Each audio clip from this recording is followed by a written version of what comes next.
manager and coach of Curse, presented by Big Flex 4 Razors. So, welcome to New York, and I have a quick question for you about what we just saw.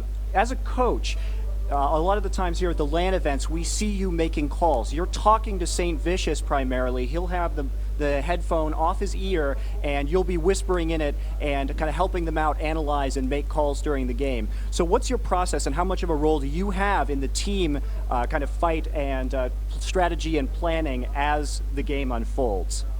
I mean, I kind of am watching the mini-map a lot, and I'm talking to Saint. He kind of keeps his earphone on halfway, and I just help with making calls and calling cooldowns and timing those so that the team knows when to engage, when to back off, when to push certain lanes, when to back off Baron, you know. So and what ends up happening is that I make a call and then Saint kind of repeats it to the team. So it's just having kind of eyes and ears on the playing field during the game. All right, and recently, as we know, Curse moved into a gaming apartment in San Francisco, and soon they're going to be going down to the LA area and living in a house down there. So how effective has the Curse gaming house been, and are you going to be moving in with them in LA? Yeah, so the gaming house has been instrumental in the success of the team, and being able to practice every day and get the communication to a point where there's a lot of synergy and people understand each other, and you don't even have to talk, but they're understanding what to do in certain team fights. I mean, in a team fight, you might have anywhere from 2 to 15 seconds to make certain moves with the team. So that kind of synergy requires people to live together, to get to know each other, to be comfortable. So without the gaming apartment, I think we definitely wouldn't have the success that we've had so far. So I'm really excited about that, and we're making huge investments in the house in LA. So it's a pretty cool house. It's huge. We picked it out. The team's moving in and really soon, so we're excited about that. And it's going to give us an opportunity to just practice, play as much as we can, and hopefully just be ready for Season 2 championships. Liquid, you're really one of the first kind of ex-pro players to sort of retire. For those of you who don't know, Liquid used to play support on Curse itself. And so how much since your duties are kind of a hybrid between manager and coach, how much does your presence help the team? And also as a coach, what are your duties on a day-to-day basis? Yeah, I mean, I think that's one of the things that's lacking in the community so far in League of Legends is that a lot of pro teams don't have the coach role.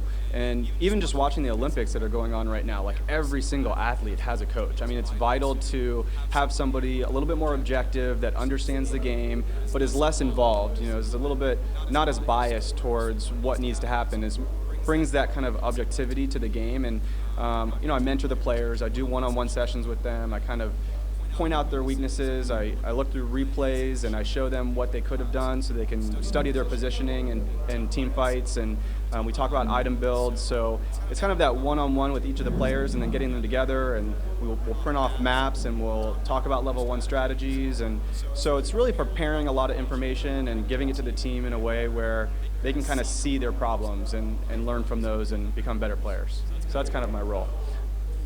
Adding on to that, in Korea, frequently, we see coaches and management teams enforcing a very rigorous schedule on the players outside of the game, which includes things like their diet, their gym and exercise time, making sure that they're physically fit, as well as, things like sleep schedules and film viewing. Is this something that you're going to be responsible for Curse, and that Curse is interested in modeling, or do you feel the players are kind of in a good space right now, just with their own habits as they are? We're going to replicate that. The team needs to get on a schedule with just not streaming, but practicing and studying replays and working out and eating properly. I mean, it's all about being the best, feeling really good when you go into the game. I mean, a lot of this particular game is mental. It's communication. It's kind of going into the match with the right mindset. So we're going to be instituting, once we get into the house, and we're going to have some rules just like that. And for me, the most important part of being a player is to be passionate about it, you know, to want to win, to dedicate yourself to this 100% and say, you know, until the end of season 2, this is what I'm going to do, and I'm going to put my all into it. You know, you're passionate. It's just like the athletes at the Olympics, you know. So as long as they're willing to work hard, then I can work with them. Excellent. And so, since you're mentioning the season 2 a lot, what are Curse's biggest obstacles as their coach do you feel that they have to overcome in order to compete for the season 2 World Championship and maybe even win it?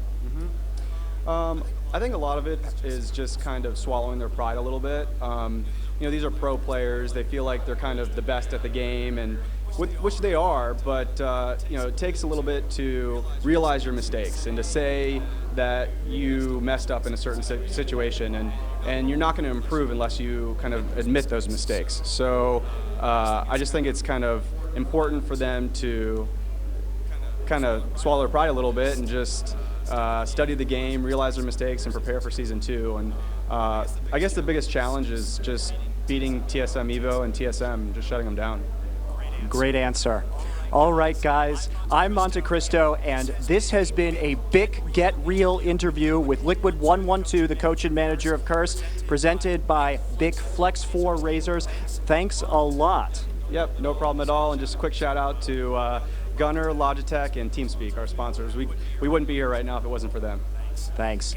And coming up soon, guys, we will have the hotly anticipated match of Azubu Blaze versus Team Solo Mid. But first, we're going to give you a little look at the Steel Series MLG mouse. Thanks a lot, guys.